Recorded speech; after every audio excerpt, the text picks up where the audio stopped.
ils ont tout droit et pas de connaissance notre frère, jeune frère, Oiseau Bundanempe, Azana Baïda Malamu, et puis, mais il a un problème familial. J'avais déjà vu ça 2 jours passés. C'est-à-dire, je priais avec mes enfants dans 4 montagnes. Tant que je suis là, na moni singa moke kangie na maboko. Maboko na makolo. Et ils ont bendaï. Ba kangie singa uti likolo. Et kangie la se, boye kangie na makolo. Ils ont bendaï. Il y a des choses qu'il faut sur la ngala ebo. Il y a des choses qu'il faut sur la ngala ebo. Et puis, dès qu'il faut moni le boko moko likola mutunaï. Il y a fukami ba assemblée la ponaï. Et le boko na mona kiango bien te ebimisa milinga moka malamuté. La yebite menga na moni nzambe na talisinga. Maboko ya mosala nzambe mo likolo na mutunaï. Dans cet esprit n'a pas encore loin quitté nous autres na oté partout aux Hollandais. Azama ba réclamation famille bitumba libote Hollandais parce que nous sommes sala et le remonter au singa. Moni lelo nous avons un problème dans mboka na biso chacun sa grâce. Aussi exambe ngana za instrument au nzamba télémission nzamba pêche mission après une mission ya ko traiter car ba dossier compliqué ba vie ba tout. Chacun a un appel na mission nzamba pêche. C'est-à-dire, ceux qui ont un problème qui ne pas mélisé, on a un problème qui n'est pas terre. Mais quand tu as un dossier compliqué, un dossier qui est mûri, c'est-à-dire, tu dois appeler le prophète des dossiers compliqués que je suis.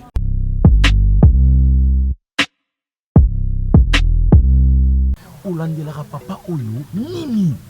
Omoni makamna landelaka papa wana mukolo.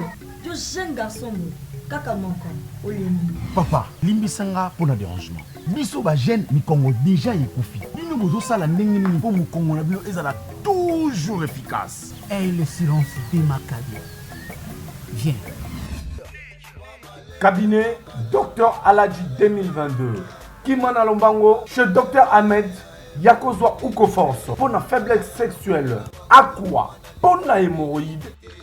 Acacia pour la prostate. Awika renforcé spermatozoïde. Iba pour la colisanzoto ya papa. Arariro pour la infection. Ahmed azo soigné.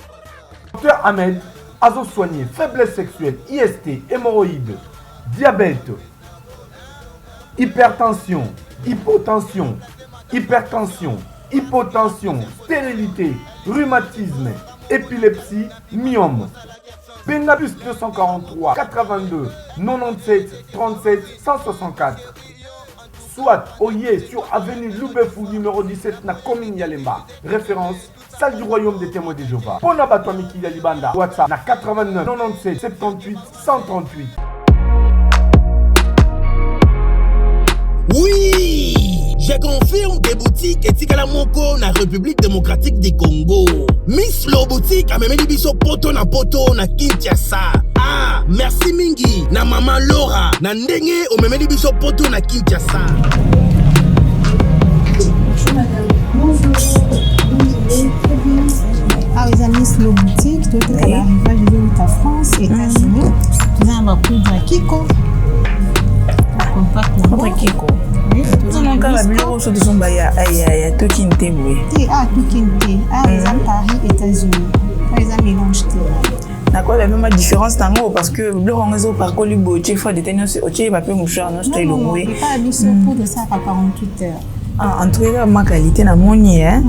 Moi na mama, kobukanate. Soko lingi olata, kitoko, peba yeba yo, yaka mbangu na Miss Lo boutique. Nengo, okokuta, basapatu, bilamba ya basi, maquillage, mafuta, ba parfum, pe biloko mususu. Hey, poto kiti na Kinshasa. Pour mon abisso, ezali pas cité. Tozwami bongo na avenue Victoire numéro 5, commune de Kasavubu. Topo bengi biso na téléphone na plus 243 85 64 11 889 0033 78 33 03 749. Vous allez belé beaucoup l'émission de partout na pesi bino mbote. Mbote, balamio c'est chez Biso TV. Oui, madame, la mission na bino réponse à nos questions. Yande kola. napesi moyini nanga mbote, moyini bonjour, moyini nanga bonsoir. Imparfaitement imparfait, voilà, c'est ça. Aujourd'hui, personne n'est parfait sur cette terre. Merci à vous tous que nous suivez partout dans le monde. Notre slogan, comme d'habitude, mbote. Hein? Télévision. Merci pour cette confiance et la fidélité sur cette chaîne. Une chaîne qui nous édifie, une chaîne qui nous éduque aussi, une chaîne qui fait de nous des bons serviteurs et de belles servantes de Dieu. Merci pour cette confiance. Déjà plus de 147 000 abonnés. On vous demande de vous abonner très massivement sur cette chaîne. C'est pour la première fois que vous nous captez. C'est simple, là où c'est écrit en rouge, s'abonner, appuyer et cliquer, évidemment, ou cliquer, excusez-moi.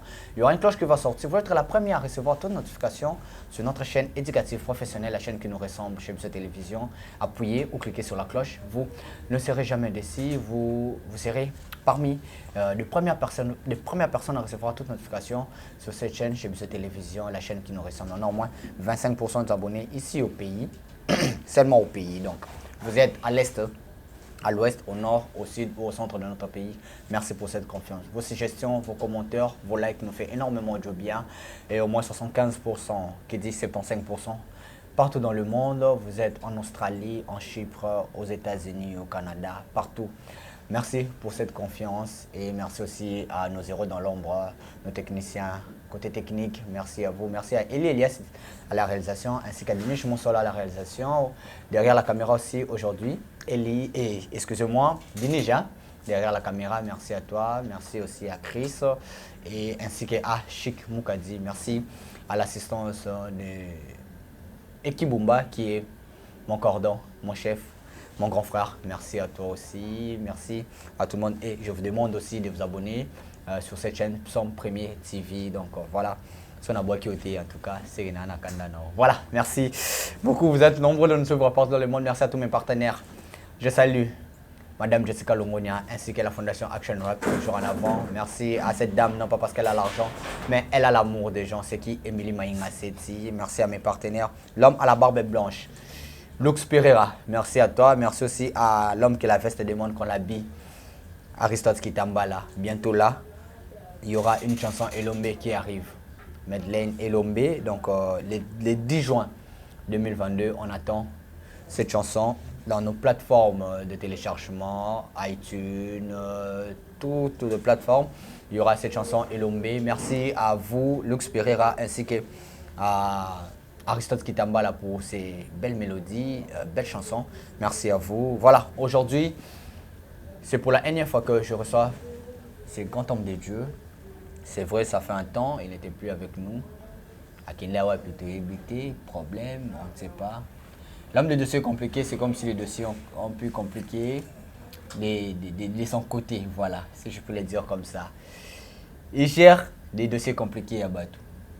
Mais il va compliquer les dossiers. Mbote. Mbote, papa, Brad. Bonne santé. Nzambe azobate là, c'est bon. L'homme des dossiers compliqués. Nazali. Ba problème union so ils en a pas, c'est ça compliqué. Et pas là.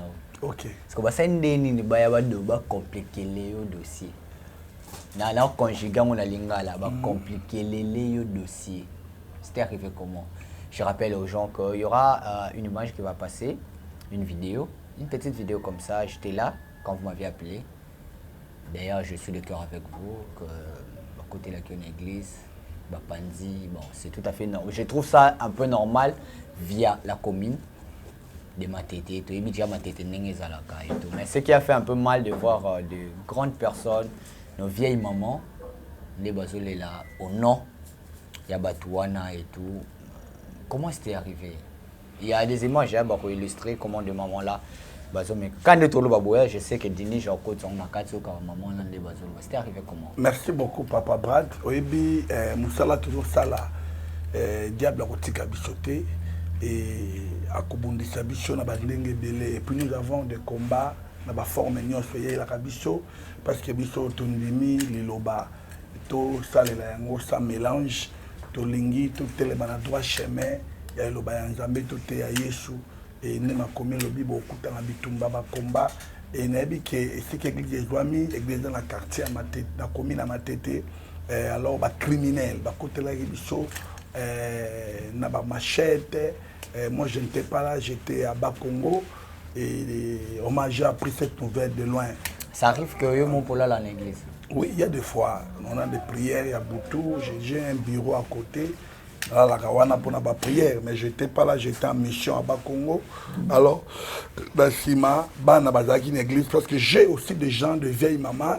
Donc, c'est maman wana baza parce que na zakapé na fondation na ONG nanga oyo tosungaka na mukio nza ba pesa biso ba orphelin ba maman ba vieille maman. Alors comme nous n'avons pas encore eu ba cadre moko approprié au Tchabango, et il y a une grande vision peu moko, il y a ba dossier compliqué, il y a ba maman ba kufela bibali ba veuve ba orphelin ba fille to encadrer la paix bon na quatre église, ça dit ba nesika okendete, ils passent leur nuit dans l'église.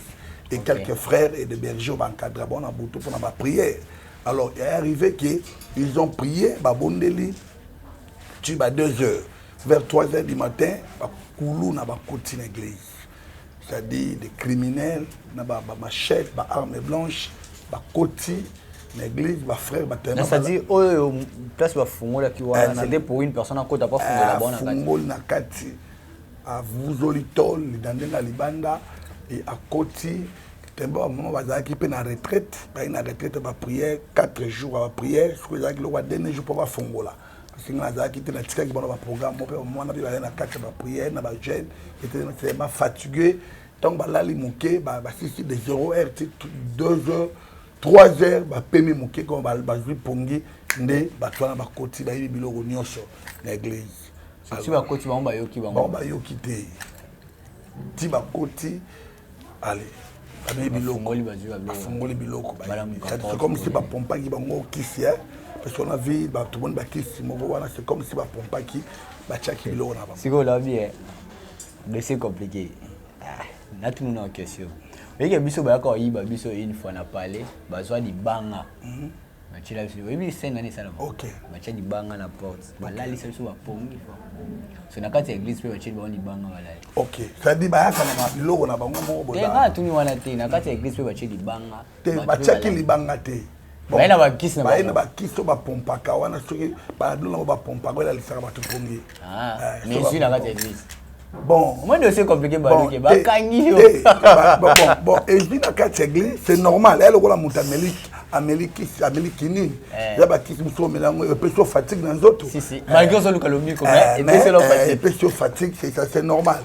Bah, na cherte. Vous avez pensé à quelqu'un?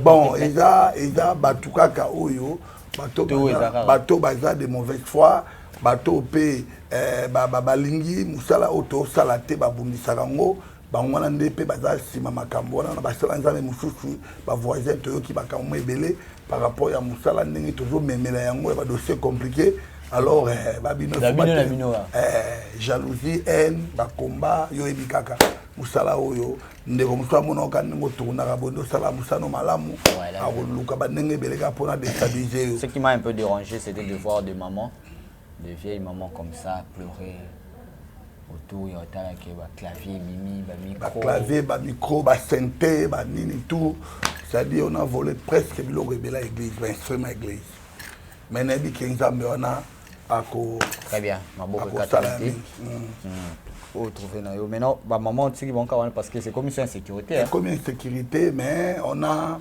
toujours bon de la nzamba sunga na sima wana ndako mo eza na sima tolinga tozwa ndako na bavanda kuna tolinga tolwela ndako mo na sima tous les mamans bavanda kuna parce que nde bakotaki wana gloire à Dieu kutu basali bango mabete parce que quand même bato komi kovele me bamama mikolo basali bango mabe mais parce que bayaka na se drogaka bakulu na wana bato wana bayaka ba intention mabe ya koboma. Très bien. Est-ce que ça peut vous arriver que vous portez plainte? Bon, on a mosala nzambe. Mosala nzambe be apporta. Te wana baba pagano. Mosala nzambe ba kofunda muninga na mosala nzambe. Te mosala nzambe pe soki mutasali maba ko meme na justice. Toi na justice a solo ya nzambe. So moni mosala nzambe ba kofunda muninga na mosala nzambe. C'est un païen, il n'est pas un homme de Dieu. C'est un païen. Est-ce que de fan na pena boye ba sali ma be mo pena tout de suite na kata mute. Bible lobby, tout ça. Yo, to lo ngwana o Bible, to yebi ke Bible ne mutu. Source na biso mais ba sala pena loko mo fan de obi. Muto na pardonner. Malgré Nzambe. Non, na ko pardonner Et ça, c'est trop dit. C'est trop dit. C'est trop dit. Mais au un chrétien, un serviteur de Dieu, ne peut jamais dire que non, jamais. Quel que soit problème dans la salle, quelle que soit gravité, tu peux éviter quelqu'un. Là, c'est normal. Ça, c'est biblique. Okoko Kima, un homme de loin, un homme prudent, voit le mal de loin et il se cache. Tu peux éviter le mal. Tu peux éviter des gens qui te créent des dossiers, des problèmes, des dossiers compliqués. Mais, là, tu es un païen. Tu n'es pas un enfant de Dieu. Très bien. Vous étiez un peu... On a sous-sauté et tout. On a eu un peu des images dans ma statue. Mwangomba, en prière. Qu'est-ce qui s'est passé? Après ça, il y a eu des messages de révélation. Bon, en tout cas, Nassima Makambo est comme l'église. Parce que moi, je suis un homme de la montagne. Parce que je suis en train de traiter des dossiers compliqués. Je suis un prophète. Il y a des cas compliqués. Ceux qui n'ont pas de chemise, ceux qui chemise peut-être lui et Katani, soit tu pas souki, ok, non pas tailleur. Ceux qui n'ont pas, tu as un problème, qui te dit mon problème, ok, non pas ménisé. Alors quand tu as un dossier, c'est le seul prophète qui traite des dossiers compliqués, c'est le prophète Abraham. Parce que nga Zamba lobela nga mission nga musala nga ils ont traité comme dossier ba ka oyo ils ont compliqué la vie à bateau. C'est-à-dire chacun a un appel na mission Zamba PC. C'est-à-dire ceux qui ont un problème qui te pas mélisé, on a un problème là qui est pas terre. Mais quand tu as un dossier compliqué, un dossier qui doit nuire au corolla la tête. C'est-à-dire tu dois appeler le prophète des dossiers compliqués que je suis. Le seul. Le seul.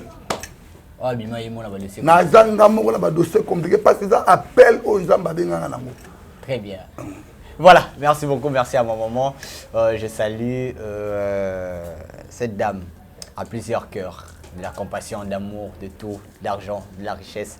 Je salue SKS. Merci d'être là toujours pour nous, de nous soutenir. Merci à vous. Et puis, maman Minata Nonga la Bille de toujours. Merci à toi, maman Asitou Mamba. Merci à toi. Merci à Ferrand Foufou, Lévipa et l'assistant principal de notre groupe. Je te salue. Merci pour le week-end passé. C'était énormément bien. Merci à vous. Merci aussi à Ferrand Foufou ainsi qu'il y a des Nkousou, soif de servir les autres. Voilà. Il y a eu des révélations. Il y a eu des messages. Il y a aussi des prophéties. Ok. Nino yo bon na moko oyo c'est na monzo to malili ok to tika yo moko oyo monaki tu le savais déjà depuis ok mais mon peu faut boya pas avant au lobby pe ba tuba ba mona rapena ki ça bodo pourquoi tu as eu tout ce temps pour nous parler de Makambo c'était quoi fallait ozaka bon les cas c'est quoi moi je le sais depuis que qu'on a mis ça dans mon musique. Ok.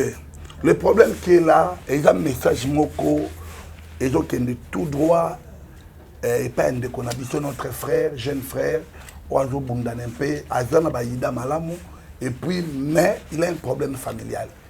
Il a un problème familial, notre frère qui se débrouille, il a un comédien, un théâtre, il n'est pas un homme de Dieu, mais il a un comédien. Mais il solitaire à Kanda, c'est Caleb.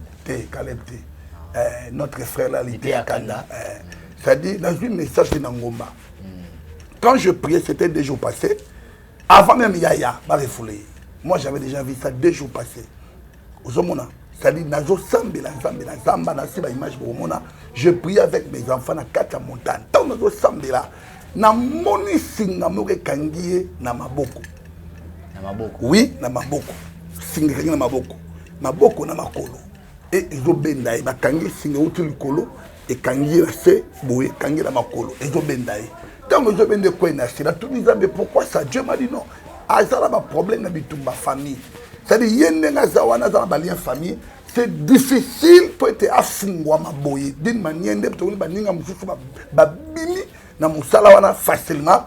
Mais il est parce qu'il y a une famille pauvre, famille qui a des difficultés, famille oyo, ça dit ni salamo comme la montée la catalibota wana. Oui, pour être abima, et zo senga akuta na sambe la pona parce que ngaza mapenga ba piste, là ça va dossier compliqué. Mais faut bien ngana mais on est. Donc, ça dit yo il a Rolanda pe Michel. Il faut aller na sambe la pona Et cette façon, on a samé pour nous qui malamo. Et puis, deuxième fois, on a le boko moko likola mutunae. Il y a fukami ba assemblée la ponae. Et le boko on a mon qui ont bien te ebimisa milinga moka malamuté. Milinga mwindu. Moni milinga bimara. Moni sozo tu otumbe loko. Soit dit milinga bimara pembe. Mais so boni milinga mwindu zo bimara sida mabe. Afukami mi maboko bo milinga mwindu zo bimara maboko. Et là signe moko ya ténèbres, signe moko malamuté. Même muto assemblée la ki ponae. Ou affecta qui est, c'est-à-dire il faut revoir ma prière wana. Oui. Ma prière on est ninga oyo monaki. On a la monaki mili. Yebi ke ba oto osambela avant voyage. Mutanga sambo, ngala yebi te ngala moni nzambe na talisinga. Maboko ya mosala nzambe mo likolo na mutuna yi. Mais ebi mikamili nga mwindu. Basini moka mabe. Mili nga mwindu makasi ya noir. Esi na ténèbres. Est-ce que je pacte mon monde dans mon lit? Les malédictions lui connaissent. Ah, malédiction lui connaît. Et nous sommes au salaire. Yo moins que non même à Kamoussou, c'est que non à Kebo à Salabo même au Bakangi à quelle prison c'est de comme un dossier à quel des poteaux à refouler. La plupart des des poteaux à la base mi candidaté mon on a vendu des nier à quel des pas refouler.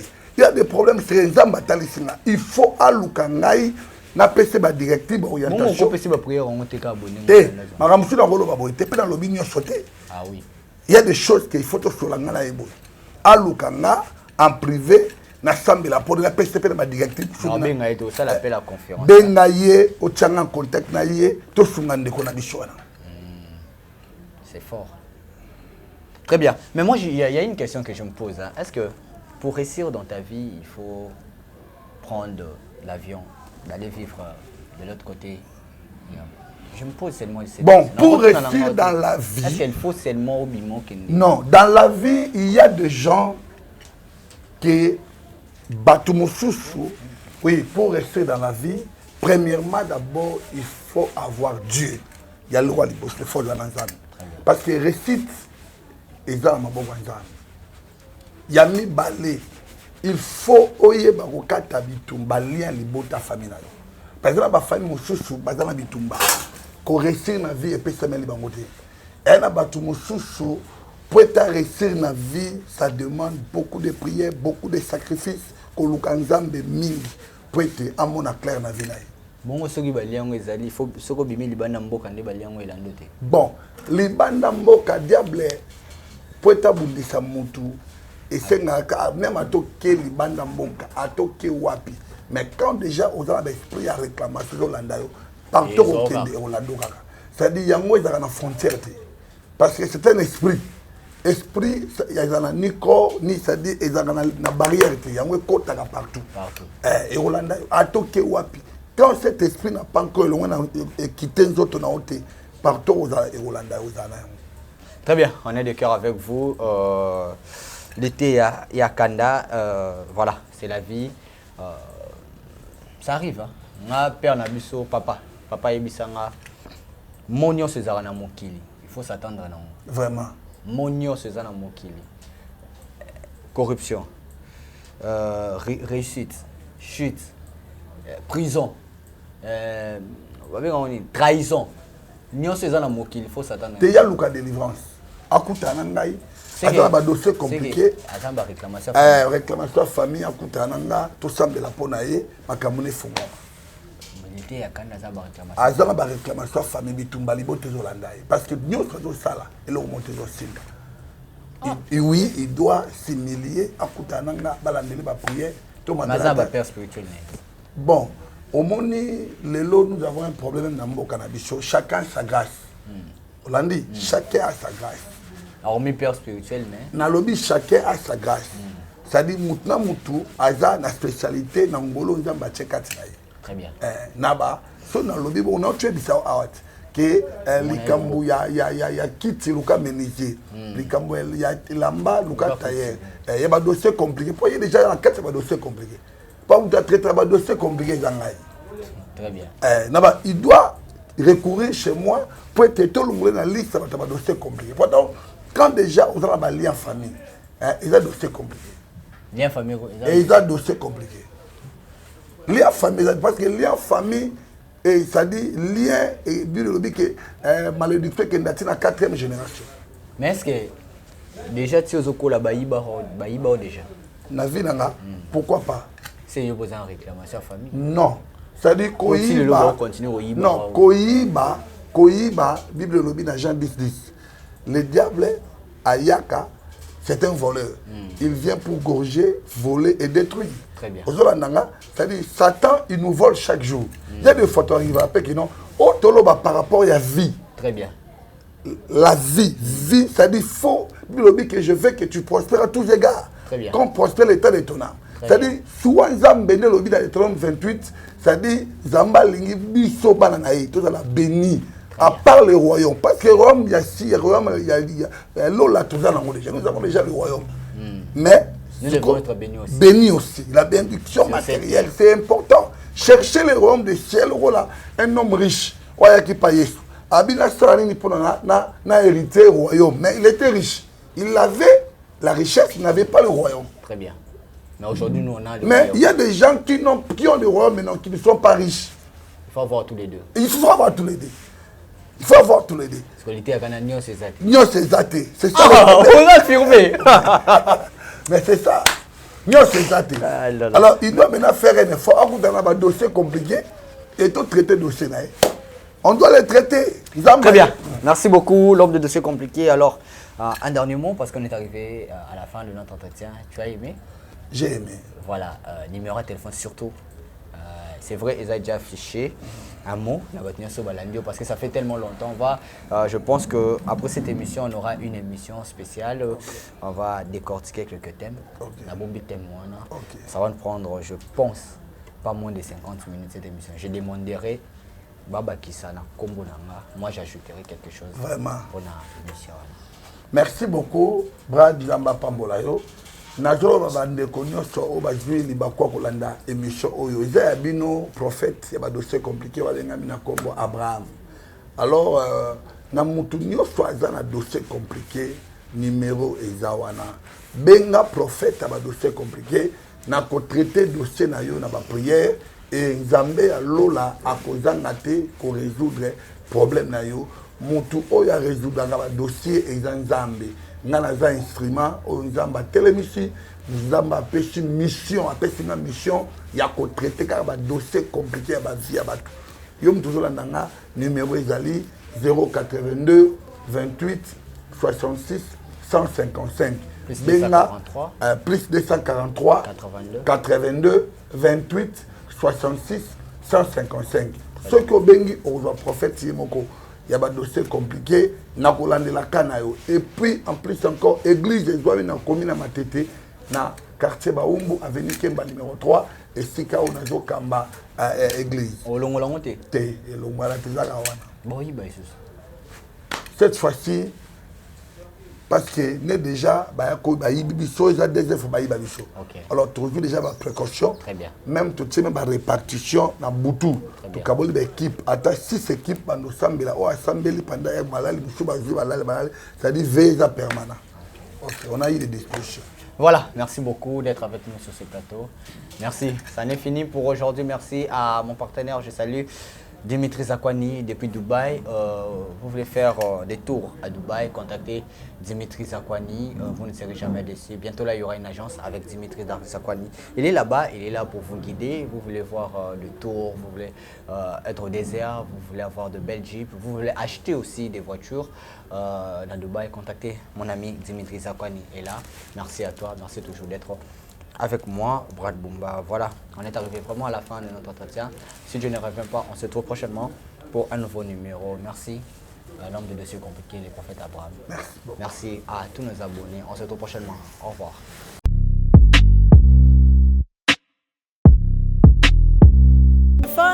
bayibi sente bayibi biloko nyonso ya prière donc moyen kutosambeleza te eloko te kaka boye kaka tozosambela kaka ndenge wana eza pasi talaka kaka biloko nyonso eza te bafrère baser bagangaka talaka kaka na motema eza pasi nzambe bapotana nde naabwe motema na ngai naomwa nde nakoya na ngai batelefone na ngai esika iphone batindelenga pa ya na biso bakoti ekei antuka moto amawa oyo aolanda biso atindela biso vraiment parce que bampli nyonso pardon vraiment mpona minso na na tension bomona ntina olenga.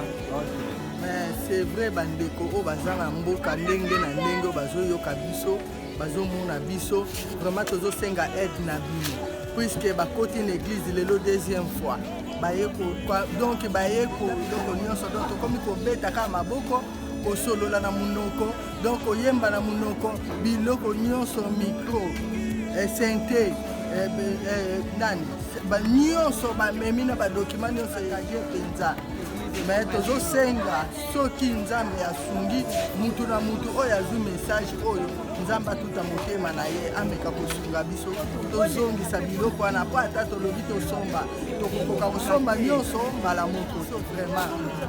Mama Lema yo mpe omoni nde ni mpona bato ya solo bapapa bino bato boza kuna na mboka bapaya bosunga biso kotalaka kaka église ekomi mali église ezalaka na mouvement mais sikoyo vraiment tozosambela mpenza na ndenge moko ya mawa na place yango moyibi mpenza akoti kondima te bongo bapesi mpenza papa pa bino bato boza kuna bosunga biso ata biso moko tokoki koluka moke mpe tokokoka te bino mpe botiela biso maboko mpo église ezonga ndenge ezalaki. tomonaka mingi bakoteli biso na batelefone ya paster na batelefone na biso ekei na mixer bakota bayibi biso biloko nyonso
Bana beta mande mwana. Bonjour papa. Bonjour papa. Tomoni bino abozo kama na police. Papa tolala kina église lobby na désert.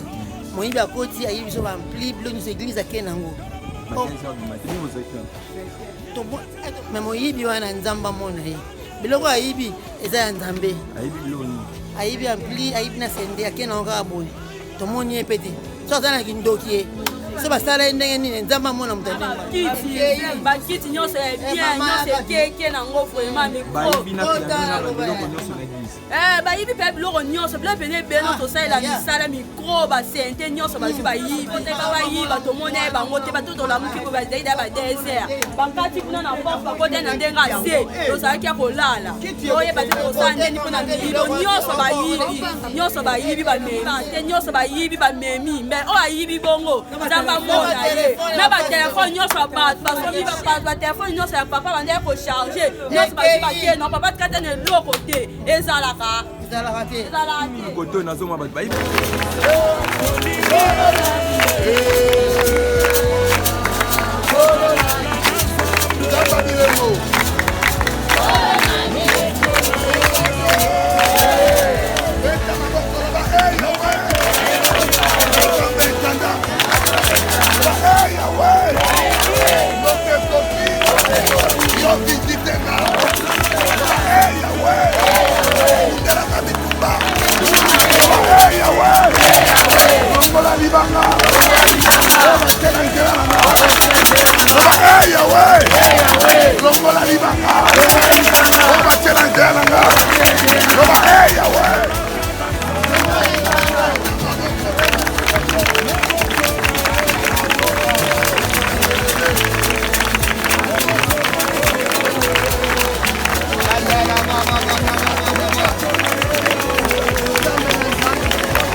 olandelaka papa wana mokolo yo jeune garçon mo kaka moko olembi papa limbisanga mpona dérangement biso bagene mikongo déjà ekufi bino bozosala ndenge nini mpo mokongo na bino ezala toujours efficace. Et le silence démarquable. Viens. Cabinet Dr Aladji 2022. Kimana Lombango chez Dr Ahmed Yakozwa Ukoforce. Pour la faiblesse sexuelle. Aqua. Pour la hémorroïde. Acacia. Pour la prostate. Awika. Renforcé spermatozoïde. Iba. Pour la colisanzoto ya papa. Arariro. Pour la infection. Ahmed Azo soigné. Dr Ahmed Azo soigné. Faiblesse sexuelle. IST. Hémorroïde. Diabète.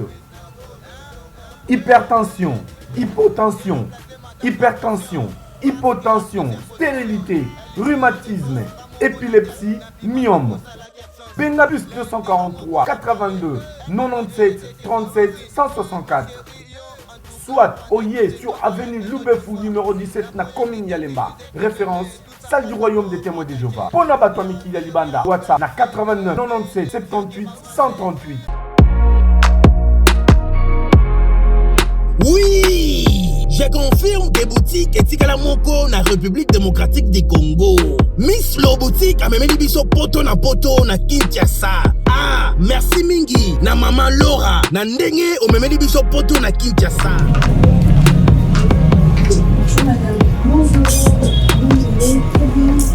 Ah, les amis, Miss Lo boutique, tout est à l'arrivage de la France, États-Unis. Nous avons un peu de Kiko. Contre Kiko. Non, quand la bureau sur son baya, aïe, tout qui n'était boue. Ah, tout qui n'était. Ah, les amis, Paris, États-Unis. Les amis, mélange. D'accord, la même différence dans l'eau parce que le rangeau par colibo, tu fais des tenus, tu vas pas moucher, non, je te le vois. Non, pas mis sur coup de ça à 48 heures. En tout cas, ma qualité na moni, hein. Moi na mama, kobukanate. Soko lingi olata, kitoko, peba yeba yo, yaka mbangu na Miss Lo boutique. Nengo, okokuta, basapatu, bilamba ya basi, maquillage, mafuta, ba parfum, pe biloko mususu. Te, poto kiti na Kinshasa. Pour mon abisso, ezali pas cité. Tozwami bongo na avenue Victoire numéro 5, commune de Kassavubu. Topo bengi biso na téléphone na plus 243 85 64 11 889 0033 78 33 03 749.